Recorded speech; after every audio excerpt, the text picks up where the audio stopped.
Notification दिखा रहा हूं, तो यहां पर देखिए, यहां से आपको टर्म्स कंडीशन समझ आ जाएंगी थोड़ी थोड़ी सी। जैसे पहली बात तो ये कि जो जीडीसी होती है ना, वो आरआरसी लेवल पे निकलती है। जैसे करंटली 16 आरआरसी है, तो जिस आरआरसी से निकली है उसी आरआरसी से आप यहां पर फॉर्म अप्लाई कर सकते हैं। जैसे अगर सेंट्रल रेलवे से निकली है तो सेंट्रल रेलवे कर्मचारी आवेदन कर सकते हैं, एनडब्ल्यूआर से निकले तो एनडब्ल्यूआर वाले, एनसीआर से निकले तो एनसीआर वाले। तो पहली चीज ये क्लियर होगी कि जीडीसी जो होती है वो जोनल लेवल पर होती है, यानी कि आरआरसी लेवल पर होती है। ठीक है, तो उसमें जितने भी डिवीजन है तो उसके जो भी कर्मचारी हैं वो यहां पर पात्र रहेंगे। लेकिन यहां पर एक चीज आपको ध्यान रखनी है कि यहां पर रेगुलर कर्मचारी आप होने चाहिए। ठीक है, कई बार आप देखे होंगे कि रेलवे जो है इनिशियली ट्रेनिंग करवाता है, या कई जगह आप देखे होंगे कि उनको यहां पर एक प्रकार से अप्रेंटिस के रूप में रख लेता है। तो ऐसे कर्मचारी आप देखेंगे एलिजिबल नहीं होंगे जो सर्विंग रेगुलर एम्प्लॉय हैं, रेगुलर हो जाते हैं। हालांकि रेलवे मैक्सिमम जो पोस्ट रहती है उन पर रेगुलर ही भर्ती आपकी करती है। ठीक है, लेकिन ट्रेनिंग कंप्लीट होने के बाद स्टेशन में पोस्टिंग वगैरह हो जाएगी तो आप यहां पर एलिजिबल हैं। आगे यहां पर देखिए, इसमें आरपीएफ और आरपीएसएफ वाले कर्मचारी यहां पर आवेदन नहीं कर सकते। इस चीज का आपको ध्यान रखना है। यहां पर देखिए एलिजिबिलिटी की बात करें तो यहां पर देखिए जो एज लिमिट होती है वो यहां पर इस प्रकार रहती है। यूआर के लिए 42 ईयर या उससे कम होना चाहिए, ओबीसी के लिए आप 45 ईयर से कम के होने चाहिए, और एससी एसटी के 47 ईयर से कम के होने चाहिए। क्वालिफिकेशन हर पोस्ट के अकॉर्डिंग अलग अलग होती है, तो जो जीडीसी भर्ती निकलती है उसकी क्वालिफिकेशन सबकी अलग अलग होती है, तो उस हिसाब से आपको जब भर्ती निकले उसमें देख लेना होगा। ठीक है, यहां पर देखिए एग्जाम पैटर्न की अगर हम बात करें तो जीडीसी में सिर्फ एक ही पेपर आपका होगा, सिंगल सीबीटी। और मैंने आपको एक डिटेल वीडियो बना रखा है जहां पर आप देख सकते हैं जीडीसी का रिसेंटली सिलेबस बदला है, सब पोस्ट का हमने डिटेल में सिलेबस बताया है। इन शॉर्ट मैं आपको बता दूं कि जो सिलेबस है वो ये है कि जो आरआरबी की जो वैकेंसी आती है, तो आरआरबी का जो सीबीटी 2 होता है, मेंस पेपर होता है, उसका सिलेबस यहां पर रहेगा। जिस आरआरबी के एग्जाम में सिर्फ एक पेपर होता है वही पेपर का सिलेबस आपके लागू रहेगा। और आपके जो एएलपी है, एएलपी का सिलेबस थोड़ा अलग है, जो कुछ इस प्रकार से रहता है, जिसमें 25% आप देखेंगे मैथमेटिक्स, 25% आपके रीजनिंग, 25% आपके बेसिक साइंस इंजीनियरिंग, और ये आपके देखिए यहां पर है 25% math, 25% math reasoning, 25% basic science and engineering, और ट्रेड से संबंधित 25% है। तो ये आपका सिलेबस रहेगा। अब यहां पर देखिए जिस जोन से निकली है उसी जोन के यहां पर आप आवेदन कर सकते हैं। दूसरा यहां पर देखिए कि ग्रेड की बात करते हैं। देखिए lower grade then the grade pay level of notified vacancy which GDC is being conducted.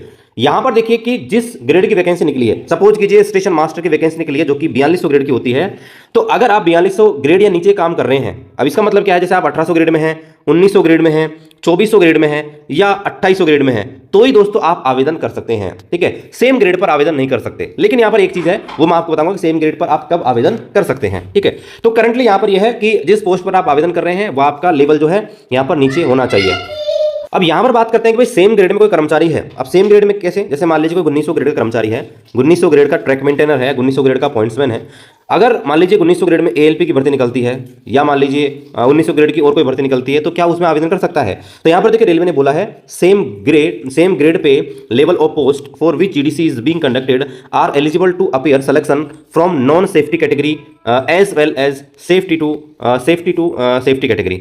यहां पर देखिए रेलवे ने एक चीज बोली है कि आप जो है यहां पर नॉन सेफ्टी से सेफ्टी में आ सकते हो सेम ग्रेड पर, और सेफ्टी से सेफ्टी में आ सकते हो। इसको हम बताते हैं कि इसका मतलब क्या है। जैसे नॉन सेफ्टी की पोस्ट कौन सी हो गई, जो यहां पर डायरेक्टली रेलवे संचालन से जुड़ी हुई नहीं है। ठीक है, जैसे आपके जो आपके क्लरिकल जो पोस्ट हो गई, जैसे मान लीजिए जूनियर क्लर्क कम टाइपिस्ट है। ठीक है, जूनियर क्लर्क कम टाइपिस्ट हो गया, वो आपका 1900 ग्रेड का है। या जूनियर क्लर्क मान लीजिए, ठीक है, तो आपका जूनियर क्लर्क जो है अगर वो एएलपी का फॉर्म भरना चाहता है सेम ग्रेड पर, क्योंकि जूनियर क्लर्क भी 1900 का होता है और एएलपी भी 1900 का होता है, तो यहां पर वो एलिजिबल है, वो यहां पर इसका फॉर्म भर सकता है। क्योंकि जूनियर क्लर्क जो होता है वो आपके होती है नॉन सेफ्टी की पोस्ट, और आपके जो एएलपी होती है वो सेफ्टी की पोस्ट। तो यहां पर रेलवे अलाउ करता है कि आप नॉन सेफ्टी से सेफ्टी कैटेगरी के अंदर जा सकते हैं। दूसरा, क्या आप 1900 ग्रेड में ही काम कर रहे हैं? ठीक है, आप 1900 ग्रेड में ही काम कर रहे हैं सेम ग्रेड पर, और आप जाना चाहते हैं सेम ग्रेड पे, लेकिन आपके पास कैटेगरी सेफ्टी। अब इसको आप कैसे समझिए, जैसे मान लीजिए आप 2800 ग्रेड के अंदर हैं, 2800 ग्रेड में मान लीजिए ट्रैक मेंटेनर फर्स्ट आप बन गए। ठीक है, और यहां पर अगर आपके निकलती है भर्ती गुड्स ट्रेन मैनेजर की, यानी कि गार्ड की भर्ती निकलती है, तो क्या इसमें एलिजिबल है? बिल्कुल आप एलिजिबल है, क्योंकि आप सेफ्टी कैटेगरी से सेफ्टी कैटेगरी में जाते हैं। जो ट्रैक मेंटेनर होता है वो सेफ्टी कैटेगरी में आता है, और आपका ट्रेन मैनेजर भी सेफ्टी कैटेगरी में आता है, इसलिए सेम ग्रेड पर अलाउ है। तो यहां पर दो चीजें क्लियर हो गई, आप नॉन सेफ्टी से सेफ्टी में भी जा सकते हैं और सेफ्टी से सेफ्टी में भी जा सकते हैं। तो फिर कहां नहीं जा सकते? ये है कि आप जो है सेफ्टी से नॉन सेफ्टी में नहीं जा सकते। अब इसका एग्जांपल दिखाता हूं। मान लीजिए आप 1900 ग्रेड में असिस्टेंट लोको पायलट है, ठीक है, और यहां पर एक वैकेंसी निकलती है जूनियर कलर की। मान लीजिए जूनियर कलर की वैकेंसी निकल गई जो कि सेम ग्रेड पर 1900 ग्रेड पर है, तो दोस्तों आप इसमें आवेदन नहीं कर सकते, क्योंकि आप सेफ्टी कैटेगरी से नॉन सेफ्टी कैटेगरी में जा रहे हैं। आई थिंक इतना एग्जाम्पल आपके लिए ठीक है, मैंने सारी चीजें बता दी हैं।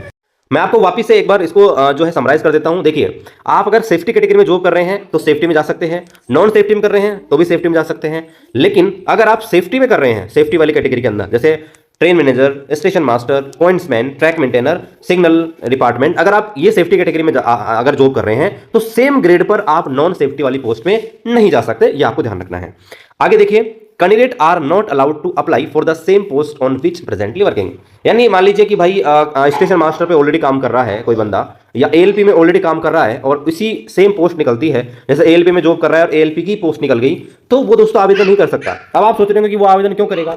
वो देखिए आवेदन इसलिए करता है कि मान लीजिए उसको डिवीजन चेंज करना है कि जीडीसी में क्या पता कौन सा डिवीजन उसको मिल जाए, तो इसलिए वो क्या करता है, अपना दोबारा से फॉर्म भरता है और अपना डिवीजन, क्योंकि यहाँ पर जीडीसी के अंदर क्या होता है कि सभी डिवीजन जो होते हैं, जैसे मैं आपको एग्जांपल देता हूँ, जैसे नॉर्थ वेस्टर्न रेलवे है, तो नॉर्थ वेस्टर्न रेलवे में 4 डिवीजन है, अजमेर है, बीकानेर है, जोधपुर है और आपका जयपुर है। ठीक है, तो यहाँ पर क्या होगा कि मान लीजिए कोई कर्मचारी अजमेर डिवीजन में है, मान लीजिए लोको असिस्टेंट लोको पायलट है, और जीडीसी में दोबारा फॉर्म भरने की सोचेगा, क्या पता उसको जयपुर डिवीजन मिल जाए, जोधपुर मिल जाए, बीकानेर मिल जाए, तो ऐसा नहीं कर सकता। ठीक है, तो इस चीज का भी आपको ध्यान रखना है, ये भी रूल है।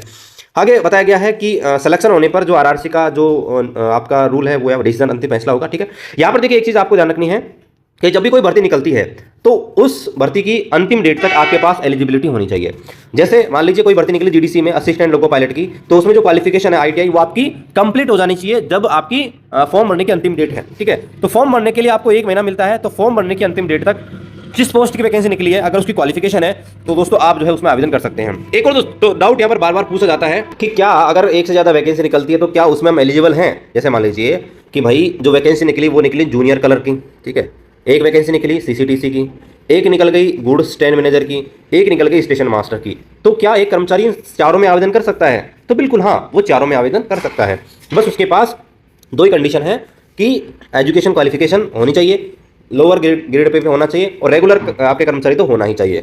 तो मान लीजिए जूनियर क्लर्क जो हो गया इसके लिए 12th पास है, और सीसीटीसी के लिए भी 12th पास है, स्टेशन मास्टर और गुड्स स्टैंड मैनेजर के लिए ग्रेजुएशन है। तो अगर इस बंदे के पास ये सारी डिग्रियां हैं, एजुकेशन क्वालिफिकेशन है, तो बिल्कुल वो एक से ज्यादा आवेदन कर सकता है। आवेदन का मतलब है फॉर्म तो एक ही भरा जाएगा, लेकिन उसे पोस्ट प्रीफरेंस जब डालेगा तो एक से ज्यादा पोस्ट चूज करने का ऑप्शन उसके पास मिलेगा। ठीक है, तो ये आपको ध्यान रखना है। यहाँ पर देखिए पहले मैंने बता दिया RPF, RPSF, personal law assistant, catering supervisor जो है यहाँ पर जीडीसी में यहाँ पर फॉर्म भरने के लिए एलिजिबल नहीं है। बस ये है कि इनका अलग से रहता है प्रमोशन का, तो इसलिए इसमें एलिजिबल नहीं है। यहाँ पर देखिए इनिशियल ट्रेनिंग कंप्लीट होने के बाद ही जो है आपको ज्वाइनिंग यहाँ पर दिया जाता है रेलवे के द्वारा, जीडीसी एग्जाम कंप्लीट करने के बाद भी, तो वो जरूरी है। यहाँ पर देखिए बात करते हैं कि क्या जीडीसी में भी रिजर्वेशन होता है, तो बिल्कुल एससी, एसटी, ओबीसी, एनसीएल जो है इनके लिए यहाँ पर आप देखेंगे तो जीडीसी के अंदर भी यहाँ पर आपको जो है रिजर्वेशन यहाँ पर मिलता है। रिलैक्सेशन के रूल हैं वो भी यहाँ पर मिलते हैं, एज रिलैक्सेशन के। ठीक है, तो वो भी आप यहाँ पर इसमें ले सकते हैं। यहाँ पर देखिए अगर हम बात करें ईडब्ल्यूएस के बारे में, तो ईडब्ल्यूएस के लिए अभी तक कोई रिजर्वेशन नहीं है जीडीसी कैटेगरी के अंदर। ठीक है, और यहाँ पर देखिए आपको कहीं भी पोस्टिंग दी जा सकती है। ऐसा नहीं कि जिस डिवीजन में जिस स्टेशन पर आप काम कर रहे हैं और आपका अगर जीडीसी में उच्च पदों पर प्रमोशन हो गया तो सेम डिवीजन मिलेगा, ऐसा कोई जरूरी नहीं है। ठीक है, इस चीज का आप ध्यान रखें। और यहाँ पर आप एग्जाम का डेट, वेन्यू वगैरह चेंज नहीं कर सकते। यहाँ पर देखिए बात करें मिनिमम कितना परसेंट मार्क्स जीडीसी में चाहिए होता है, तो यूआर में 40%, ओबीसी में 30%, एससी में भी 30% और एसटी में 25% मार्क्स यहाँ पर आना चाहिए।